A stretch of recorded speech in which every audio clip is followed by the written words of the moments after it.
আজ আমি আপনাদেরকে একটা লিঙ্গ বান দিব বা লিঙ্গ নষ্ট করার বান দিব বা পুরুষাঙ্গ বা মহিলাদের লিঙ্গ কীভাবে নষ্ট করবেন সেটা একটা বান দিব। যে বানটা কালো মরণ বান কিতাব থেকে নয়। এই কিতাবটা আপনারা ইউটিউবে পাবেন না বা কোথাওই পাবেন না।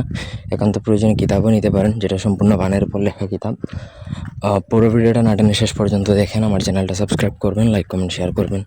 আপনাদের ব্যক্তিগত যে কোনো প্রয়োজন বা যে কোনো কাজ আমাদেরকে দিয়ে করাতে চাইলে স্ক্রিনে দেওয়া নাম্বারে সরাসরি ফোনে, হোয়াটসঅ্যাপে কিংবা ইমোতে যোগাযোগ করে যে কোনো কাজ করাতে পারবেন, দেশে বা দেশের বাইরে থেকে। তো সাধারণত এই বানটা প্রয়োগ করা হচ্ছে শত্রুতা করে কারোর উপর, আবার কিছু ক্ষেত্রে প্রয়োগ করা হচ্ছে স্বামী স্ত্রী বা কোনো পুরুষের যদি চরিত্র খারাপ থাকে অথবা কোনো নারীর যদি চরিত্র খারাপ থাকে, স্বামী স্ত্রীর উপরেও করে, পরকীয়া যদি করে, তো এরকমও করা যায়, তখন করা যায়। মন্ত্র যেটা আছে সেটা প্রথমত আমার অনুমতি সাপেক্ষে মুখস্থ করবেন, সিদ্ধ করবেন, তারপরে এটা কাজ করবে, ঠিক আছে? এর আগে প্রয়োগ করলে কাজ হবে না। তো চুন আর কালো কালি একত্র করবেন, চুন আর কালো কালি একত্র করবেন। তারপর কলা পাতায় একটা শত্রুর ছবি আঁকবেন, যেরকমই পারেন। আঁকার পর 11 বার মন্ত্র পড়ে 3 রাস্তার মোড়ে আসবেন।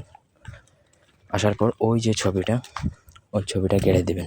তো কলা পাতার উপর যেই ছবিটা আঁকবেন, এই ছবির উপর এই মন্ত্র আপনাকে 11 বার পরে 11টা ফু দিবেন। তারপর সেই কলা পাতাটা আপনাকে 3 রাস্তার মোড়ে গেড়ে দিতে হবে।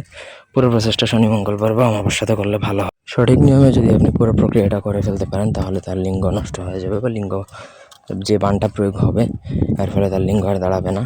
এক কথায় সে কোনো ধরনের শারীরিক মেলামেশা করতে পারবে না, সে পুরুষ হোক নারী হোক বা যেই হোক। কোনো ডাক্তার, ওঝা, কবিরাজ কাউকে দেখেই ভালো হবে না।